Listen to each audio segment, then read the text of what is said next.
This is CNBC's live blog tracking developments on the Israel-Hamas war.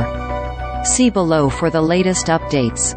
The Israeli Defense Forces on Friday attacked a group of ambulances parked near the Al-Shifa hospital, claiming they were used by Hamas to carry operatives and weapons. A Palestinian humanitarian group said the ambulances were returning from the Rafah border after transporting injured individuals. Earlier in the day, Hezbollah leader Hassan Nasrallah praised Palestinian militants and other forces in the region attacking Israeli and U.S. interests in the wake of a Hamas attack on Israel on October 7. In a widely anticipated televised speech, Nasrallah called the offensive by Hamas militants, which killed more than 1,400 people in Israel and took more than 240 hostages, glorious, according to an Al Jazeera translation. He added that the operation was carried out without the knowledge of other parties in what he called the resistance axis. U.S.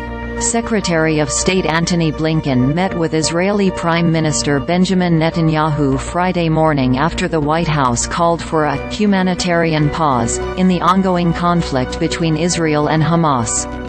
The top U.S. envoy also met with Israeli President Isaac Herzog to discuss efforts to secure the release of hostages from Hamas and accelerate humanitarian aid to Gaza. It comes as clashes between the Israeli Defense Forces and Hamas continue. The IDF described a lengthy battle Thursday night during which it said that terrorists fired anti-tank missiles at them and activated a number of IEDs. The human cost of the conflict continues to rise, with the death toll in Gaza now above 9,000, according to a Thursday update from the Palestinian Health Ministry in Gaza, which is run by Hamas. Israel in an update Sunday said that over 1,400 people had been killed, the majority in the Hamas terror attack of October 7. U.S. Secretary of State Antony Blinken has arrived in Jordan to continue his latest diplomatic mission to increase humanitarian aid deliveries into Gaza and prevent Palestinian civilian casualties as Israel intensifies its war against Hamas.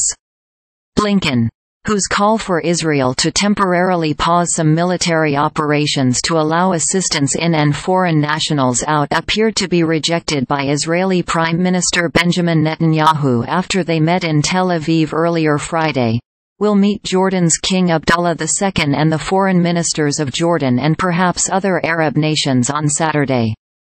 Earlier this week, Jordan recalled its ambassador to Israel and told Israel's envoy not to return to Amman at least until conditions in Gaza have improved, further complicating Blinken's efforts.